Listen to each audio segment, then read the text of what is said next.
No, it's off. There we go. Okay, everyone, we're going to get started. Our next talk is by Adam. It's going to be talking about phishing, going from Recon to credentials.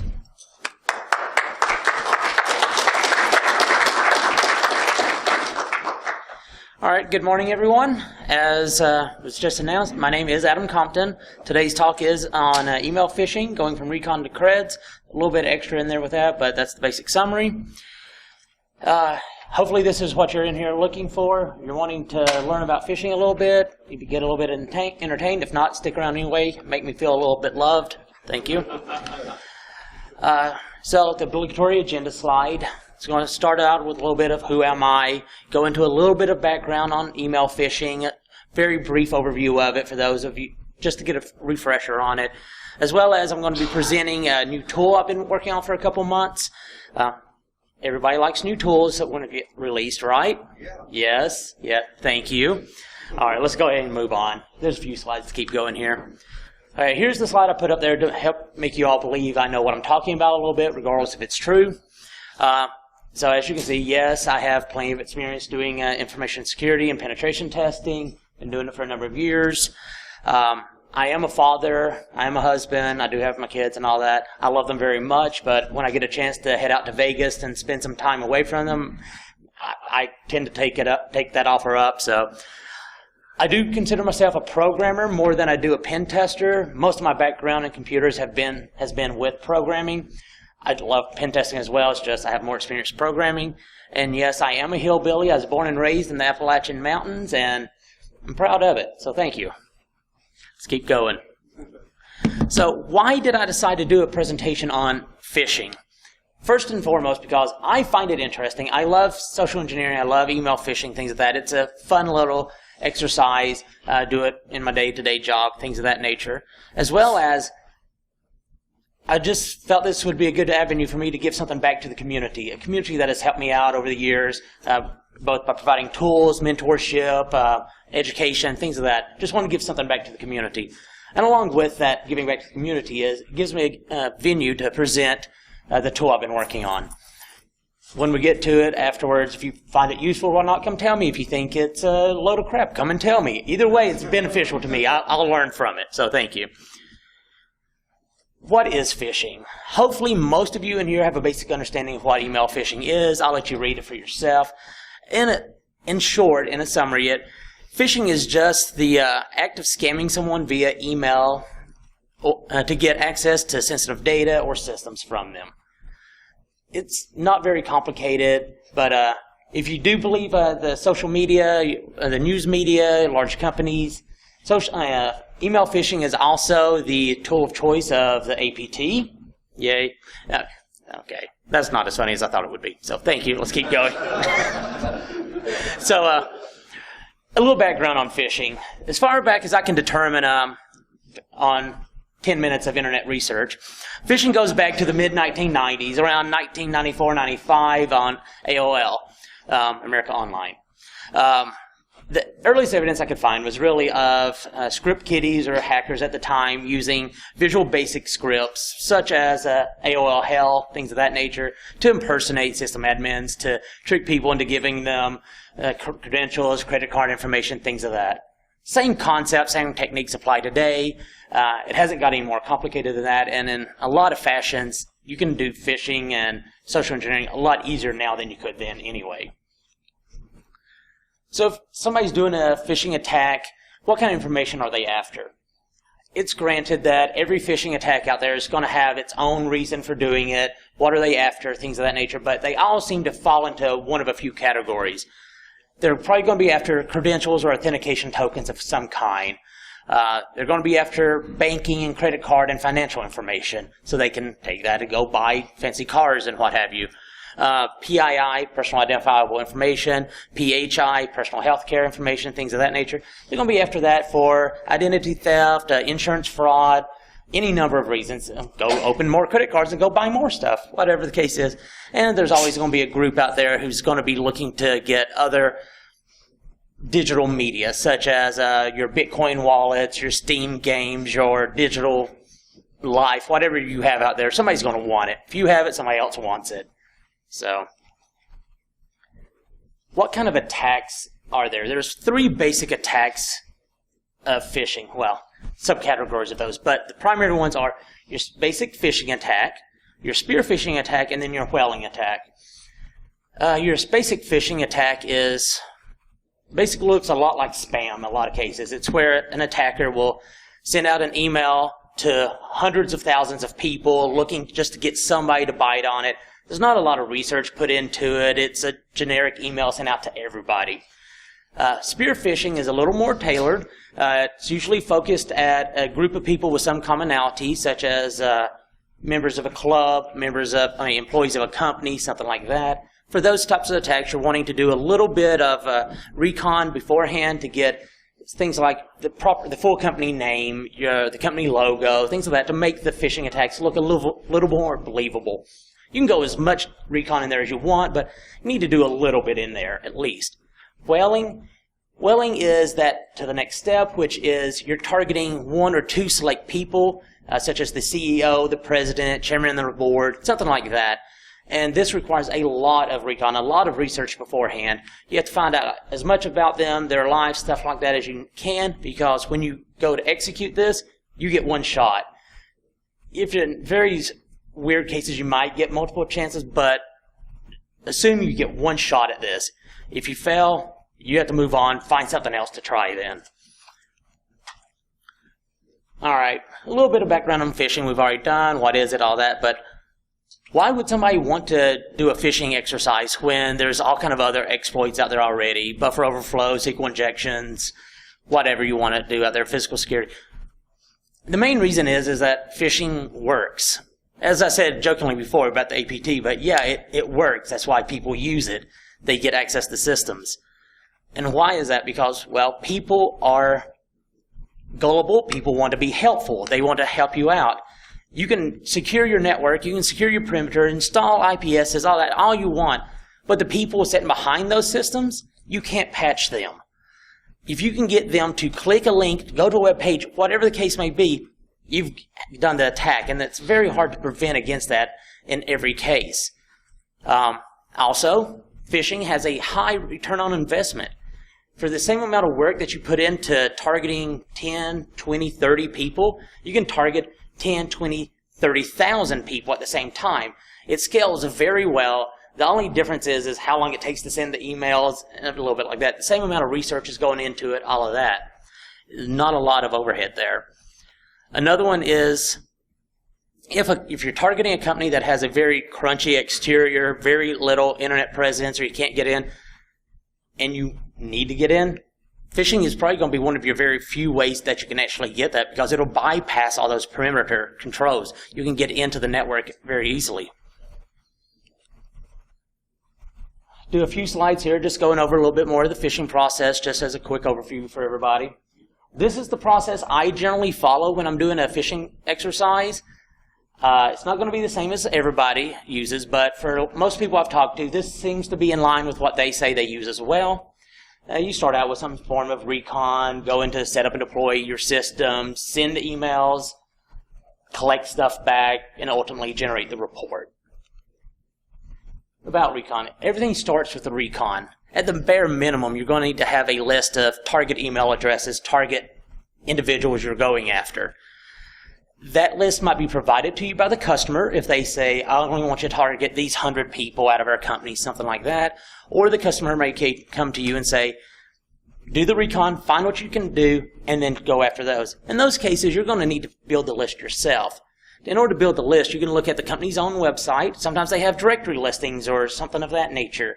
You can go to mailing lists. You can go to social media, LinkedIn, Facebook. They all have great list of people who work for their companies. It's fairly easy to guess what their email address is off their names in those cases as well.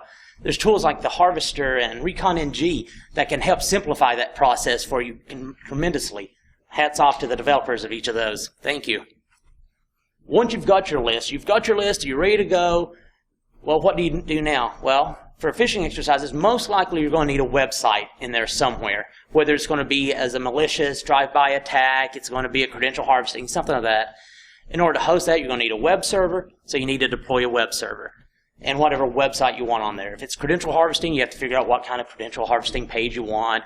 If it's a malicious drive-by, you're going to need to load up whatever exploit you want like that. Additionally, you'll probably want to register a custom domain to make your phishing a little more believable, so you'll have to register that. And email, you'll probably want to set up your own mail server or set up access to another third-party email server so that it gets through any sanity checks and things like that, and you can actually send the emails. Once you have that done, though, you have everything set up, you have your phishing template set up, you're ready to go, don't send it yet. Send it to yourself. Look at it. Go to the web page. Go to the email. Make sure everything looks right.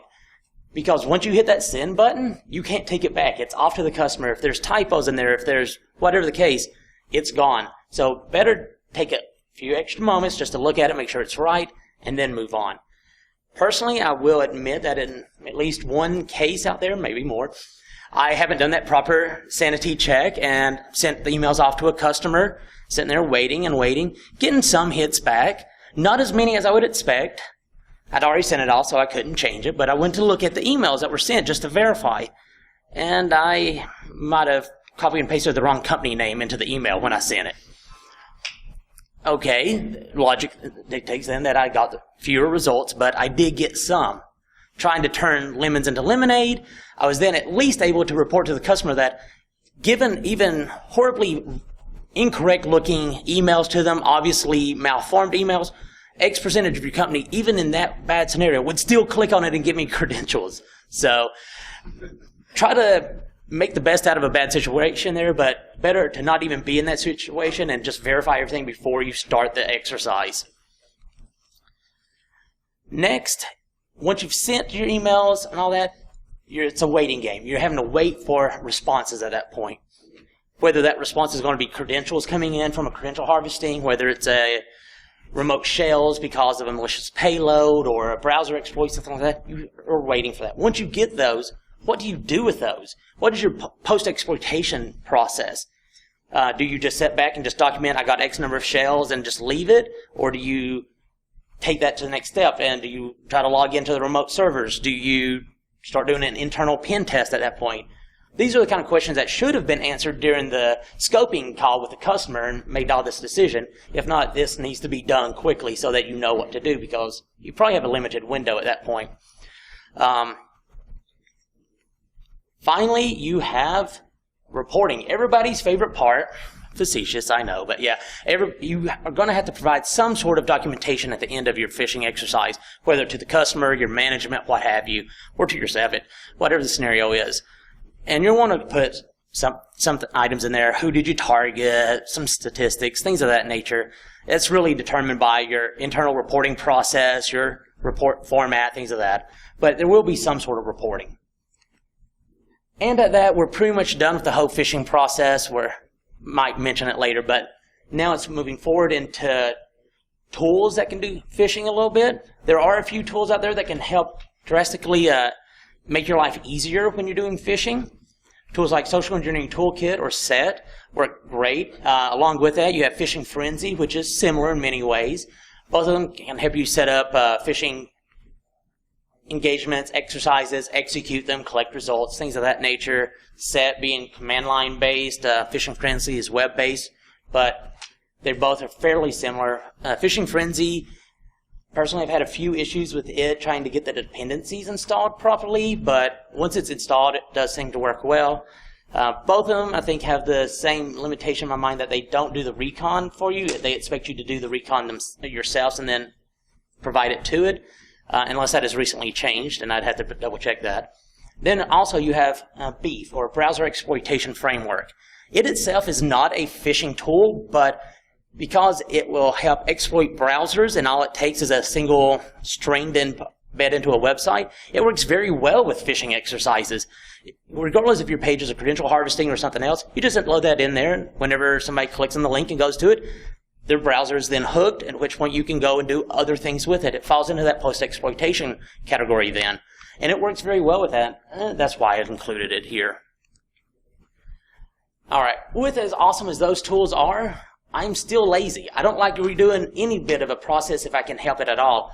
And is there a way for us to automate this even more? And yes, you can, because a lot of these tools already, Beef, Recon, Social Engineering Toolkit, they all provide you API access to a lot of their calls, a lot of their automation. Then you have tools like DNS Recon, the Harvester, those that are purely command line, don't have API, but they give you nice textual output, which using your language of choice, Bash or Perl, Python, whatever, you can parse that data and make use of it. Using all that and a little bit of programming and me not wanting to do repetitive processes, I came up with the speed phishing framework. Yes, the acronym came before the name.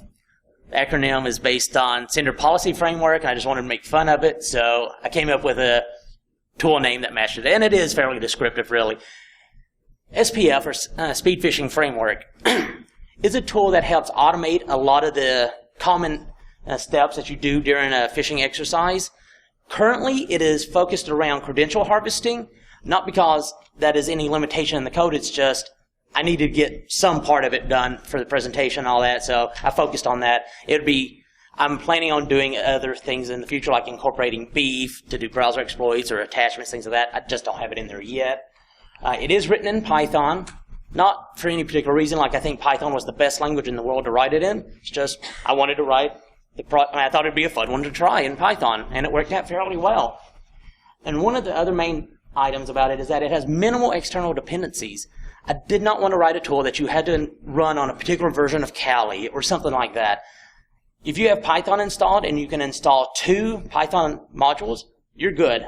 It will run on any Linux distro at that point. And those would just be Twisted Web, and DNS Python. That's it. Python 2.7 at the moment. I'm going to be releasing another one for 3 later on. I have to make a few changes internally. But yes, it's for Python 2.7 at the moment. If you want to find out more about it, go download it. There's the GitHub link. I'll be presenting that up on the screen later on as well, so don't worry about it right now. Currently, what it does is it will do the recon for you to a certain degree. It will do the DNS recon if it can. It goes out and looks through Google, search engines, things like that, tries to gather it. Similar process to what the Harvester does, if you're familiar with that. It then has a few templated phishing websites built in that it can deploy using Twisted Web. It can deploy its own web server, its own websites, doing virtual hosting, all that if configured. It will then send the emails via a third-party mail server or connecting directly to the target's SMTP server and sending it that way. It will then also log any key logs, credentials that it comes back, and generate a report off of that. There's a few additional advanced features that it can do too, which I'm not presenting here. I'll be at Black Hat Tools Arsenal presenting more on that, as well as at DEF CON's SE Village on Saturday. And if you want to learn more about that then. Let's go ahead and jump over to the demo very quick. I'm going to do a quick little demo here. Mirrored screens. Wait, why didn't you mirror the screen? You find out the format of the company, how they use the emails? Like right. Like first name, last name? Yes. You can always like a dictionary tab, so you can do that in school. Oh, yes. Try to like gather all the emails you can. Oh, yes, yes. You can't do that with the tool as it is, but that's where I can do calls out to Recon NG, things of that, and it will do that and then parse that and pull that in for you. So, first of all, let's go ahead and just jump in. Can everybody see this, or do I need to enlarge that a little bit? Here, let me go ahead and do an LS in there. If anybody needs it larger, just let me know and I can zoom in on it a little bit. A little bit in, or you're good? It's good to slide. All right. All right. If you got questions, come hit me up later and I can do a personal demo. First of all, when you do the GitHub checkout, you're going to get this, which is the install doc and README and all that. Not worrying about that at the moment, so let's go ahead and CD into SPF, where everything is. In here, there's a few files. The primary one is spf.py. There's a report.py and web. Those help do individual subcomponents of it. There's also the default.cfg. That and spf.py are going to be the two you need to worry about. spf.py is the tool. It does have command line options, a usage statement. But let's go ahead and look at the default config for a moment first. there are certain levels of configuration options that go into the config document that are ones that don't really change much between engagements, such as where your template's stored, is there a mail server that you want to use, the directory for like the harvester and beef and recon, things of that nature. You configure them in here. Anything that's configured in here that also has a command line option can be overridden by the command line option, so you don't have to worry about changing it in here. Next, let's go ahead and look at the tool itself, /spf-h. There's a lot of options in there. It scrolls on and on, but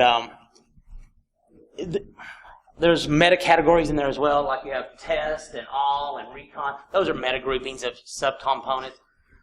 I would recommend definitely getting used to using --test. That is that one that simulates the sending of emails. It doesn't really send it, so you can verify everything looks right beforehand, then move on.